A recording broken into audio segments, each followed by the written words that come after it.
बच्चों अब हम नेक्स्ट चीज जो देखते हैं वो refraction through a glass slab देखते हैं, पैरेलल स्लैब। पैरेलल स्लैब क्या होता है? ग्लास का बना हुआ एक रेक्टेंगुलर बॉडी हो गया जो ट्रांसपेरेंट होता है, और वो किस तरह से काम करता है वो भी मैं समझा देता हूं। अगर आप एक लाइट रे को इंसिडेंट करवाते हैं, ये एक ग्लास स्लैब है, आपने जरूर जूनियर क्लासेस में भी एक्सपेरिमेंट्स किए होंगे ग्लास स्लैब के साथ, ठीक है? तो वही बात हम यहाँ पे कर रहे हैं बेटा। ग्लास स्लैब में क्या होता है, अगर आप लाइट रे इंसिडेंट करवाते हो तो फर्स्ट रिफ्रैक्शन के बाद वो टुवर्ड्स द नॉर्मल शिफ्ट हो जाएगी।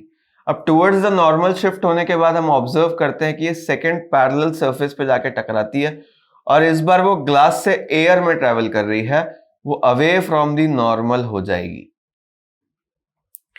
ठीक है, हम इजीली ऑब्जर्व कर सकते हैं कि अगर इधर का आई एंगल था तो रिफ्रैक्टिव एंगल जो है वो यहां के लिए क्या बन जाएगा? आई। तो यहां का रिफ्रैक्शन एंगल जो होगा वो ई बोल सकते हैं, और ऑब्वियसली पैरेलल स्लैब होने की वजह से, ठीक है, उधर का एंगल ऑफ इंसिडेंस, ये एंगल ऑफ इंसिडेंस हो गया, एंगल ऑफ इंसिडेंस। और इस वाले एंगल को, जिसको हमने ई से डिनोट किया है बेटा, इसको हम बोलते हैं angle of emergence. Angle of emergence ऐसा नाम क्यों पड़ा है बेटा? दिस इज बिकॉज कि लाइट रे इमर्ज होने के बाद नॉर्मल के साथ जो एंगल बनाती है उसको एंगल ऑफ इमर्जेंस बोलते हैं, ये वाला एंगल। और क्योंकि ये दोनों जो बाउंड्रीज हैं बेटा ये पैरेलल हैं, इसकी वजह से आप ऑब्जर्व करोगे कि एंगल ऑफ इंसिडेंस और एंगल ऑफ इमर्जेंस हमेशा क्या होता है? इक्वल होता है। ये क्लियरली शो कर सकते हैं। हमको क्या करना होगा, बस 2 बार के लिए हमें क्या करना होगा बेटा? स्नेल्स लॉ लगाना होगा। मैं जल्दी से एक बार ऑब्जर्व करके दिखा देता हूं आपको। जैसे अगर यहां पे लगाऊं तो क्या लिखूंगा? μ1 sin i is equal to μ2 sin r। ठीक है, अगर उधर एयर था बेटा तो रिफ्रैक्टिव इंडेक्स हम 1 ले सकते हैं। फर्स्ट में sin i आ गया, ठीक है, इज इक्वल टू μ2। अगर ये ग्लास है तो मैं इसका रिफ्रैक्टिव इंडेक्स अज्यूम कर लेता हूं बेटा म्यू, तो मैं लिख सकता हूं यहां पे म्यू इंटू साइन आर, ठीक है, angle of refraction sine r. ठीक है, इसको मैं रिलेशन 1 बोल देता हूं। एक बार और लिखते हैं, यहां पे इस बाउंड्री पे जब रिफ्रैक्शन हो रहा है बेटा, उसके लिए हमें क्या लिखना होगा? दूसरा वाला देखते हैं क्या होगा। पहले एंगल ऑफ इंसिडेंस देखो वो आर के बराबर है, ठीक है, और जो मीडियम है वो म्यू के बराबर है। तो पहली बार के लिए लिखूंगा तो लिखूंगा म्यू इनटू, इस बार जो एंगल ऑफ इंसिडेंस है वो आर ही है तो साइन आर लिख दिया। और उधर के लिए क्या लिखूंगा? 1, मतलब क्योंकि एयर में गया है तो मैं लिख सकता हूं कि सेकेंड मीडियम 1 है, तो सेकेंड मीडियम के लिए लिखा तो 1 इनटू बेटा जो एंगल ऑफ रिफ्रैक्शन मिला है उसको इमर्जेंस बोला है हमने तो साइन ई लिख दिया। ठीक है, ये दूसरा हो गया। अब देखो इसका राइट हैंड साइड और इसका लेफ्ट हैंड साइड सेम है, तो इन दोनों को अगर मैं यूज करूं तो मैं क्या ऐसा लिख सकता हूं? Sine i is equal to sine r. तो यहां से हमें मिल जाएगा ई है ये, इज इक्वल टू ई। ठीक है, इसका क्या मतलब हुआ वो मैं समझाता हूं। इसका मतलब ये हुआ कि ये वाली रे को देखो बेटा, ये भी नॉर्मल के साथ, मतलब जो पहले वाली रे था उसका एक्सटेंशन देखते हैं, ये भी किस एंगल पे होगा? आई पे होगा, तो ये एंगल भी आई हो गया, और ये भी आई के बराबर है। तो जो इमर्जेंट रे होती है बच्चों और जो इंसिडेंट रे होती हैं वो एक दूसरे के क्या रहती हैं? बिल्कुल पैरेलल रहती हैं। पैरेलल स्लैब में ये देखने को मिलता है कि जो इमर्जेंट रे है और जो इंसिडेंट रे है वो दोनों एक दूसरे के क्या होंगी? पैरेलल होंगी। और ये आप तब भी ऑब्जर्व करोगे अगर बहुत सारी पैरेलल स्लैब्स आप एक के साथ एक क्या कर दो? स्टैक कर दो। What I mean to say is बेटा, जैसे सपोज करो सिंगल स्लैब में तो देख लिया, अब सपोज करो मल्टीपल स्लैब्स होती, ठीक है, तो भी ऐसे ऐसे ऐसे ऐसे जाते हुए लास्ट में जब निकलती है तो वो इंसिडेंट रे के हमेशा कैसी होती है? पैरेलल होती है। ये एक बहुत ही इंपॉर्टेंट ऑब्जर्वेशन है, ये हमें ध्यान में रखना चाहिए।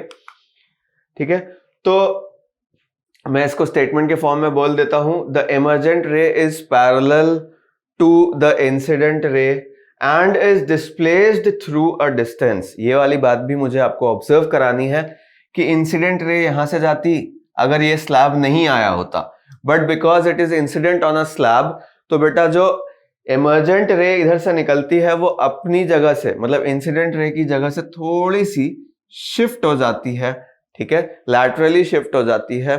इसको बोलते हैं हम लोग lateral shift through a distance. ये जो डिस्टेंस का नाम लिया गया यहाँ पे, ये डिस्टेंस एक्चुअली किस नाम से जानी जाती है? This is called lateral shift, ठीक है, लैटरल शिफ्ट। और ये शिफ्ट कितना होगा, ये बहुत सारी बातों पर डिपेंड करता है कि एंगल ऑफ इंसिडेंस कितना है, ठीक है, refractive index of the glass slab कितना है, एंड इस स्लैब का विड्थ कितना है, ठीक है, थिकनेस कितना है, उस पर भी डिपेंड करेगा ये शिफ्ट। इस बात को भी देख लेते हैं। उससे पहले मैं एक बात और दिखा देता हूं कि यहां पे ऑब्जर्व करिए कि हमने पहले से ऑब्जर्व कर रखा है, उसी पॉइंट को यहां पे रिपीट किया है कि when a ray of light passes through a rectangular glass slab it gets bent twice, ठीक है। एयर ग्लास मीडियम के दो बाउंड्रीज मिलते हैं, पहली बार यहां पे मिला है, एक बार रिफ्रैक्शन यहां हुआ है तो यहां से बेंड हुई थी टुवर्ड्स द नॉर्मल, और दूसरा रिफ्रैक्शन बेटा इस पॉइंट पे हुआ है, यहां पे ये अवे फ्रॉम द नॉर्मल हुई थी, तो गेट्स बेंट ट्वाइस, पहली बात, ठीक है। एक बार कब होती है? जब वो एयर से ग्लास में एंटर करती है, और एक बार तब होती है जब वो ग्लास से एयर में एंटर करती है, ठीक है।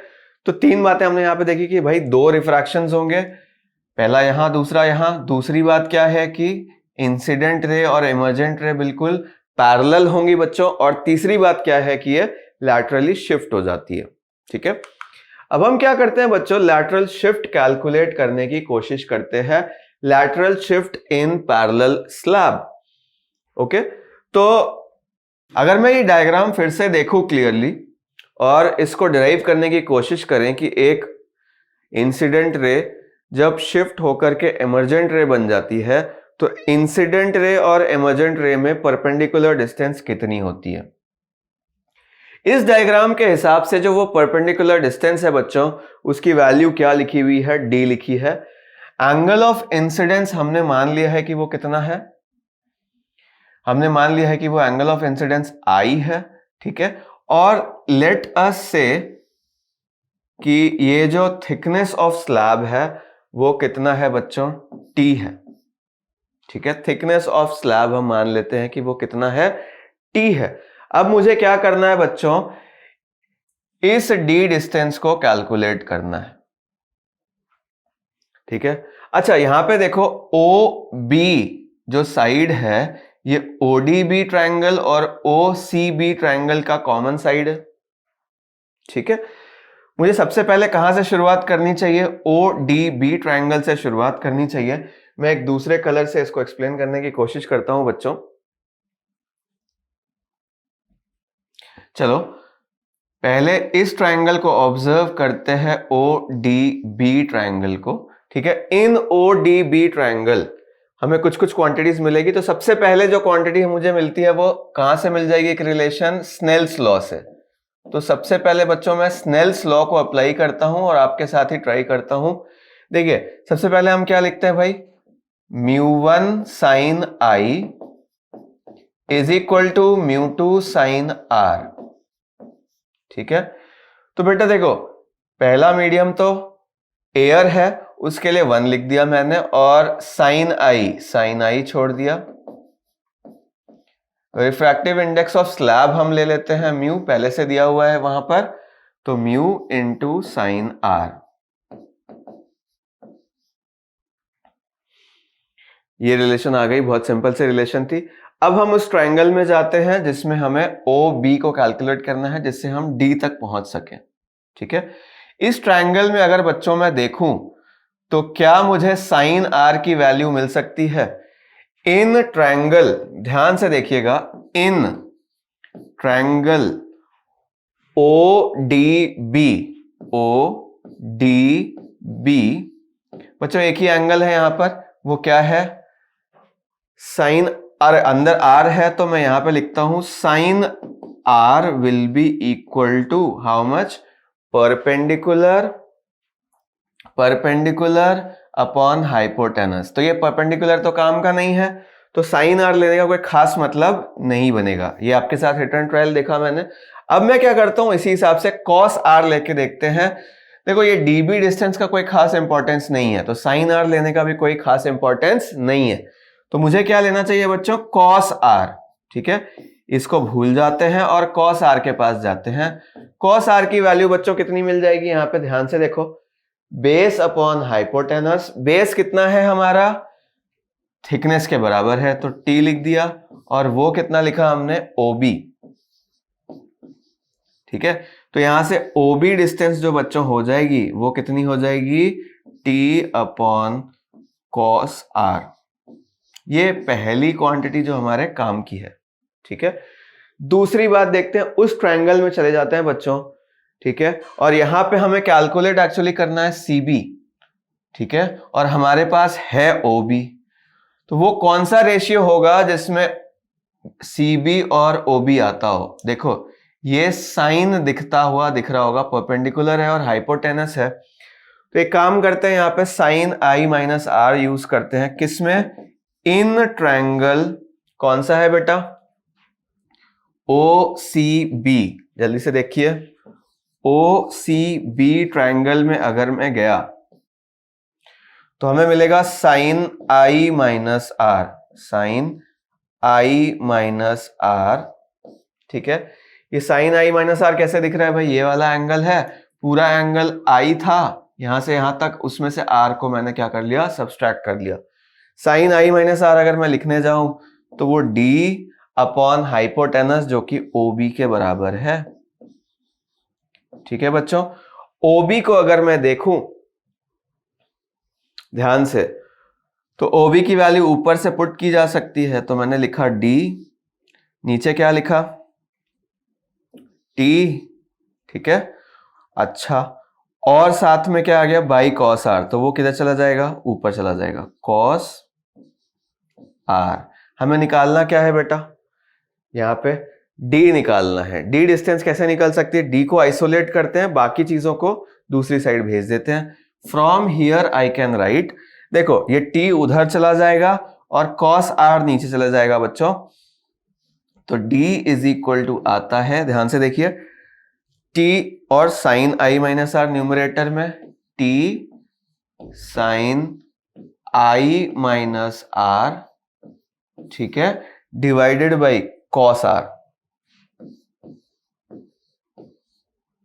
ये हमारे लिए क्या बन गया, डेरिवेशन बन गया, किसके लिए बच्चों, लैटरल शिफ्ट के लिए। मतलब अगर आपसे पूछा जाता है कि इंसिडेंट रे और इमर्जेंट रे के बीच में परपेंडिकुलर डिस्टेंस कितनी होगी, तो आप बता सकते हैं कि वो डिस्टेंस इतनी होगी, t into sine i minus r upon cos r. यहां पे t क्या है, मैं रिपीट कर देता हूं, it is the thickness of the slab through which the light is passing. I minus r ये वाला एंगल हो जाएगा, ठीक है, जिससे वो पहली बार डेविएट होती है। आई माइनस आर कौन सा एंगल है, फर्स्ट बार जब वो रिफ्रैक्शन करती है लाइट रे, तो जितने से डेविएट होती है वो angle, divided by cos r, मतलब कॉस ऑफ रिफ्रैक्शन एंगल। तो बच्चों यहां पे हमने उसको लिख दिया, the perpendicular distance between the incident ray and the emergent ray is equal to D, and D is equal to T sine i minus r upon cos r. ये एक इंपॉर्टेंट फॉर्मूला है। ठीक है, इस पे भी काफी सारे क्वेश्चंस बनाए जा सकते हैं, जैसा कि एक क्वेश्चन हम लोग यहां पे अब देखेंगे।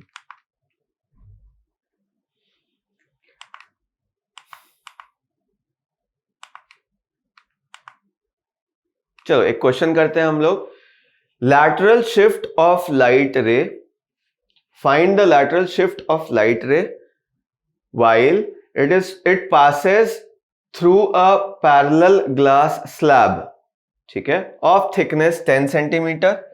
पहली बात तो हमको थिकनेस उसकी दे दी गई है 10 सेंटीमीटर, ठीक है, प्लेस्ड इन एयर, मतलब कि जो बाहर का मीडियम है वो एयर है, नीचे भी एयर है, तो कोई ज्यादा इश्यू नहीं है यहाँ पे। The angle of incidence in air is 60 degree, मतलब आपको आई की वैल्यू दे दी है, and the angle of refraction in glass is 45। तो हमें ऑब्वियसली सारी वैल्यूज दे दी हैं। आई इज इक्वल टू कितना दे दिया बेटा, 60 डिग्री, ठीक है। आर का वैल्यू हमें क्या दे दिया, 45 डिग्री। हमें बस क्या करना है, फॉर्मूला डायरेक्ट पुट करना है और हमें ये डिस्टेंस लैटरल शिफ्ट जो है बेटा वो मिल जाएगी, ठीक है। लैटरल शिफ्ट का फॉर्मूला क्या है वो मैं एक बार लिख देता हूं और फिर हम लोग वैल्यूज पुट करेंगे, डायरेक्ट आंसर हमें मिल जाएगा। D इज इक्वल टू क्या था, T into sine I minus r divided by cos r, ठीक है बच्चों। तो T थिकनेस जो यहां पे दी हुई है वो 10 सेंटीमीटर दी हुई है, तो let us put it as 10 and then sine I minus r, okay. I minus R means that it is 60 and this is 45, so we will get here sin 15 degrees, okay, divided by cos R, that will be cos 45 degrees. तो अब इनके values अगर put कर दें तो हम लोगों को आंसर फाइनल मिल जाएगा सेंटीमीटर्स के अंदर, ठीक है। Sine and cos are actually unitless, so उनकी कोई चिंता नहीं, and thickness we have kept in centimetre, so the shift will also come in centimeters only. I hope it is clear, ठीक है।